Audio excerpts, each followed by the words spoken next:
Jules, I've gathered you here to talk about Sonic Frontiers. That was my inner child playing Sonic Frontiers, was that exact motion. Wait. So you've woke me up at, let me just check my watch here, 10:30 a.m. And you've dragged me here to my office so that we can talk about Sonic, a game Your that office I have... being the room you were next to.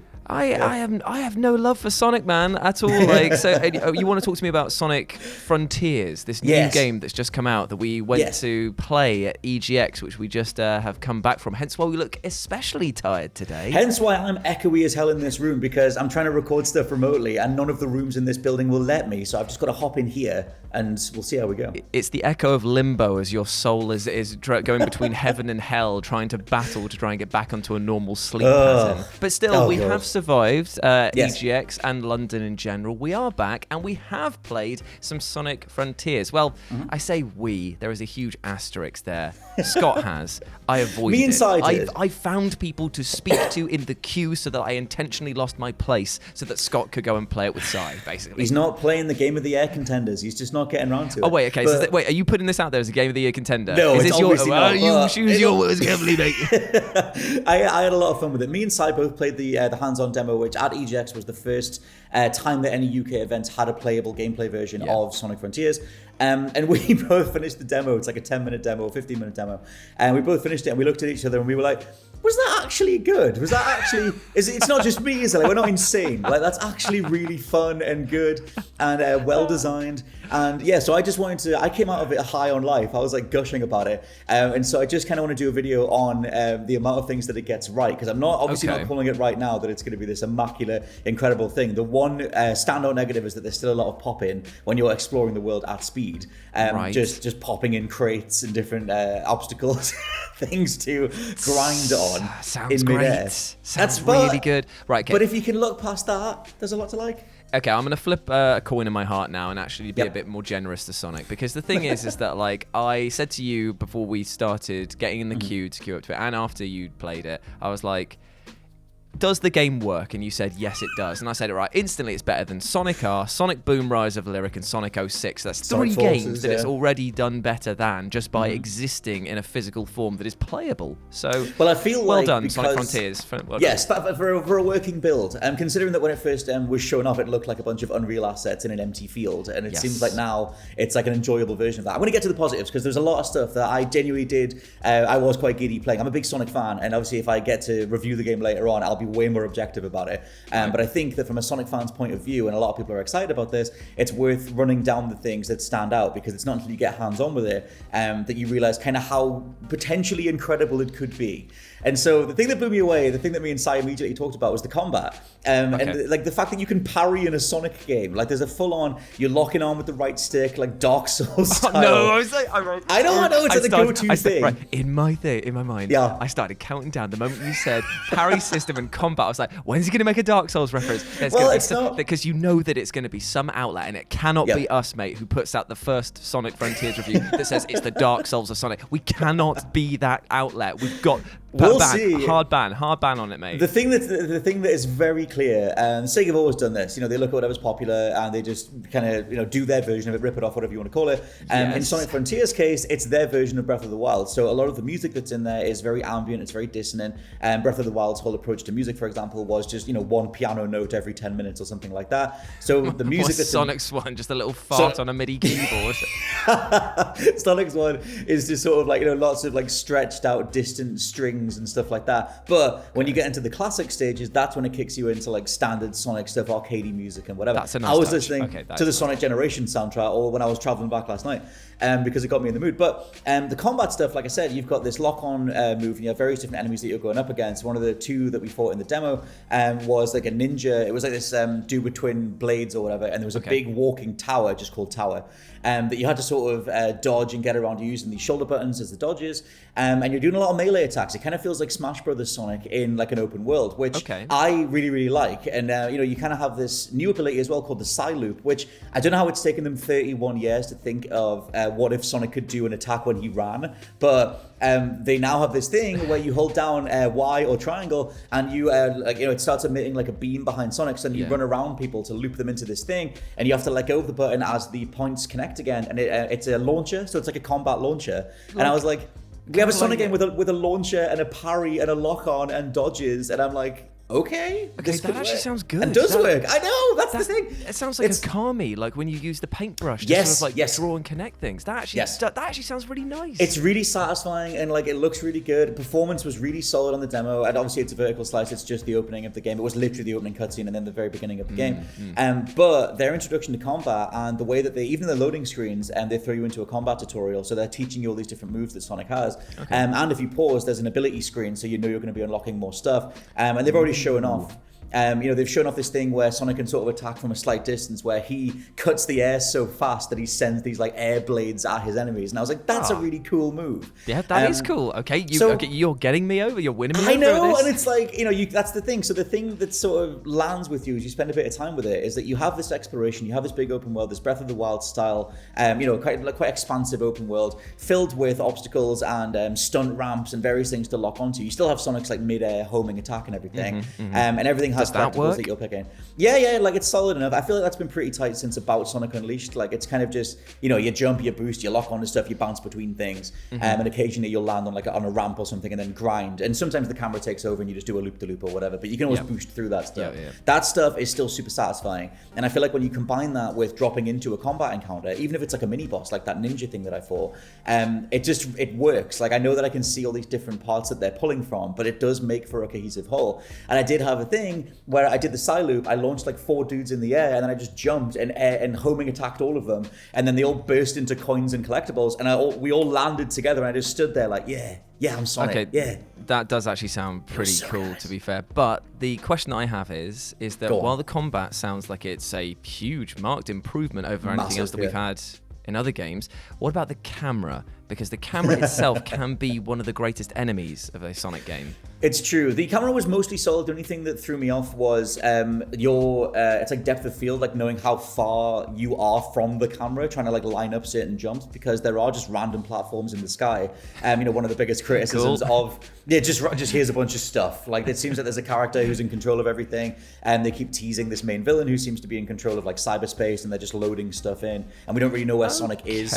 So they're sort of just in this space.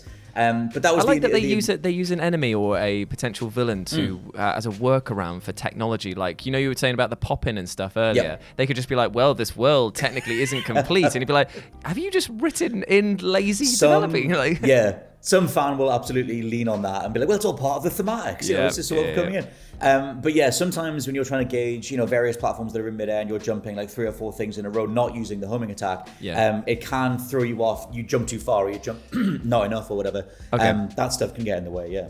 Okay, that actually sounds pretty impressive so far, Scott. So you are saying they got the best combat, the best graphics. It's a massive improvement. I mean, like, that's the thing. Sonic should have always had a cool running attack. Yes, this is true. And I feel like overall this year, I feel like, the Sonic movie was huge. Sonic 2 box office numbers. A lot of people got back into Sonic this year, including me. And it was one of those things where they kind of have to nail it with a good, big budget game. And I feel like the only thing that they had this year was Sonic Origins, which was another collection of the originals, which wasn't done very well. There's a lot of bugs and glitches and stuff that was omitted in that collection. And so they need to nail this. Like, they need to actually put some time in and deliver a solid Sonic game. And it's the first one on new hardware as well. Now, the area that you got to explore, you said that it's like, it was a contained level. Did you actually get to go around the open world areas and actually have a look around for a bit? Yeah. So they just launch you into like the very beginning of the game. Like I said, it's very Breath of the Wild, so it's just like a big open like green field with a few mountains and stuff. Okay. Lots of rings to collect, some crates to bust apart, some enemies to kill and get stuff from them. You're also getting like gear parts and different collectibles to unlock the cyberspace levels, which is where you beam back into a classic Sonic level. Yeah, because Sai was saying that there was an interesting aspect to it where you're leveling up Sonic. There's like RPG elements. Oh god, and you collect little fragments that then top up a certain skill. So if you want to improve your jumping, there will be like jumping points. And I was like, does it feel like Crackdown in that way, where you had the agility orbs because you improved your things by doing the action again and again, sort of thing? Yeah, you do get like you get different drops from the combat encounters and stuff. So the RPG side of it is interesting. Again, it's very Breath of the Wild in terms of the HUD. But you do have there's a stamina meter, and then the bottom left there was like 4 different quadrants that were on the hood that we didn't get to interact with in the demo. Okay. But it was like a sword symbol and like an item, like a little item bag symbol, and then with like a level number next to it. And I was like, this is probably just going to be your way of grinding this out for like 20 hours or something. Or maybe you can only have like certain power-ups that you can use if you're a certain level within combat or something, maybe. Yeah, maybe. So it's like whatever that is like a direct RPG thing that like clearly you're just going to like level up and upgrade across the course of however long it is. That's the pitfall it'll fall into. I think it makes a very, very good first impression because you have such fast open world exploration and you can get around really easily. You can ping off stuff and lock onto stuff. And then you have the combat, which is just so snappy and immediate. That stuff's all great. And so I don't know how that'll hold up across 10, 15, 20, 30 hours. I don't know what they're aiming for. Well, that's the thing, isn't it? Because they're saying it's like this open world game. It's their first foray into this experience. And like a Sonic game with trappings of open worlds could be fun. Like, don't get me wrong, if they make the environment fun to explore, to get these orbs or the upgrade points, like you were saying, for like to reward exploration by upgrading your character to then go back to different areas and be able to, I don't know, jump higher to get to secrets and stuff like that, that's fun. But Sonic without that, if it's just a load of empty lanes just to run from one direction, all you're doing is really just going, he moves fast, that's it. Well, he just goes like. So the thing is, they showed off there's a power up that you can do if you collect, I think it's 60 rings. I didn't do this in the demo, but there's a power up that they've been showing off where he goes into like supersonic speed. He doesn't go yellow, like he doesn't become supersonic, but he does a thing where the camera pans around him and shows his eyes, and it's like in the Sonic movie where he's like gonna go super fast, and then you can just dart across the whole open world. And it's an interesting. It's an interesting trade-off, because even in the demo that I played, it was very, very fast if you just pegged it in one direction with the boost on, and which is good because it makes you feel like Sonic in an open world, not to quote IGN, but I think that like that whole thing is satisfying. Like, what's it feel like to be Sonic and when you're not in like a lane-based game? Obviously they've done parts of that in the past, like Sonic Adventure, Sonic 06, whatever, but in a much bigger expanse where you can just peg it and the system can keep up with you. It's processing that speed, that level way faster than anything else ever has. So that's the potential, like a hyper fast open world game where you're collecting, you're doing combat, etc., and it all just kind of slots together. But you're saying as well that you experienced some pop-in with that, so maybe the actual hardware itself can't keep up to that ideal of being able to travel fast. I'm really trying not to just use the gotta go fast line, but like that is the principal core of what people expect from a Sonic game. And if you're saying to me that by going fast the game is like stuttering and trying to keep up, like do you think it's just because it's in demo state? Are we giving it a bit of slack on this front? Yeah, I mean that's the thing. It's come so far. Like I feel like when they first showed it off, I think it was that IGN exclusive first set of videos where everyone was like, "Oh my god, it looks empty," with a few little squiggles in the distance to represent some stunt ramps or grind rails. And it's come so far. Like, the build of the game that was given to IGN was super early, and I feel like it's come a long way since then. But the pop-in stuff was super noticeable because the frame rate was solid. So it was like, you were running nice and fast, you were feeling like Sonic, and then you just had a bunch of crates just come in or a bunch of rails just come in. They weren't in your way, but it was just, you could see them in the sky. Yeah. And so, you would hope that sort of stuff, speaking of the way that game development tends to be finalized, that stuff is right at the end. So you kind of hope that they can get it right. I forget what the exact release date is. It's not that far off though. So they should be in just the polishing stage at this. Is it coming out this year? Yeah. Like it's either in October or November. Are you willing to, in front of everyone watching at home, are you willing to stake your claim that this could be a potential game of the year?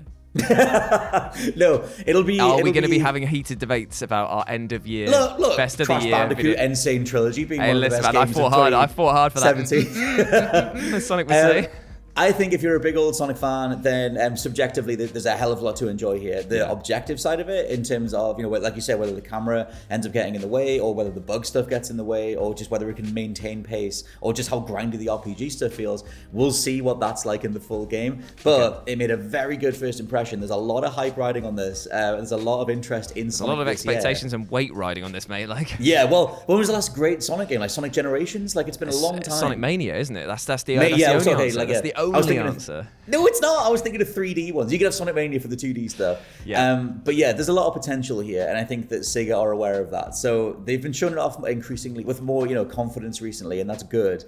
I just hope that it pays off eventually. So let us know what you think down in the comments below of the rollout of Sonic Frontiers so far. I'm loving it after 15 whole minutes, and we'll see what happens very, very soon. For now, I've been Scott from WhatCulture.com. And I've been Jules, and I will put this out there. If you guys at home want me to, I will play this game. You really should. I'll put it out on a poll. Go over to our Twitters. You can follow Scott at /LP89. You can follow me at RetroJ, but the O is a 0. Tell me if you want me to play Sonic Frontiers, because I may listen. You should play Sonic Frontiers. For now, though, goodbye. See you later.